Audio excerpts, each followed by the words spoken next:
It's a global threat, so it requires global solutions. As part of its effort to build a more secure society, we have also increased our cooperation with the United States. We have, of course, minor differences between the US and the EU, but this cooperation has been possible because we share the same ideas. We share the conviction that our homeland security is depending on the strong defense of democracy, of fundamental rights, and our values and freedoms. 10 years after the 9/11 attack, we must look forward, and we must ask ourselves, what is the next step in our transatlantic cooperation?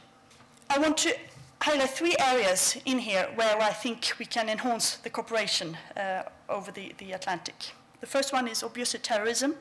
The second one is cybersecurity. And the third one, bridging the gap between internal and external security.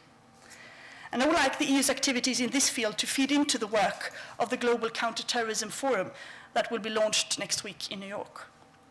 The US and the EU face similar problems here, so I hope we can have cooperation and how we can jointly counter violent extremism. We are natural partners in here, and that's why the creation of the high-level working group, EU-US, last November was so important. The working group is on cybercrime and cybersecurity.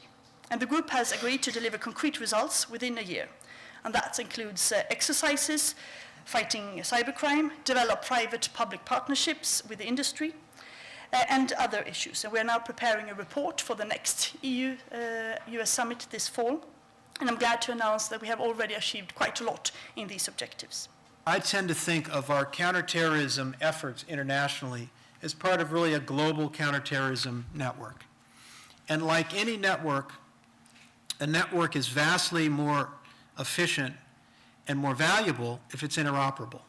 That's what the internet is all about, right? It was coming up with a protocol that was recognizable by every data network in the world, and that's how it deployed so quickly.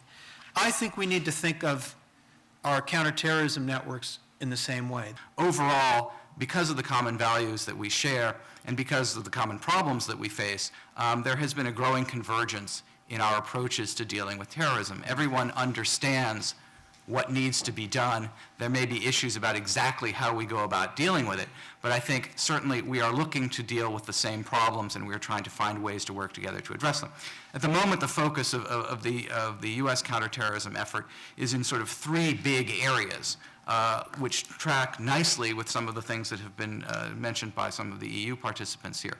We are looking at figuring out ways to counter violent extremism, to address the root causes of radicalization. We are looking to work more through multilateral organizations. There was mention made of the launch of the Global Counterterrorism Forum next week. I think this is a very significant development. We are trying to bring together practitioners of counterterrorism in a way that will maximize the impact of our cooperation around the world.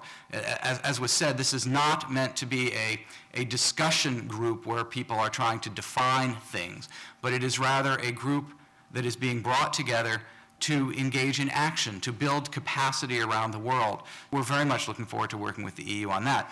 It is a process of looking at what kind of threats we face and figuring out how we can best address it, bringing to bear the advantages that each side brings to the table.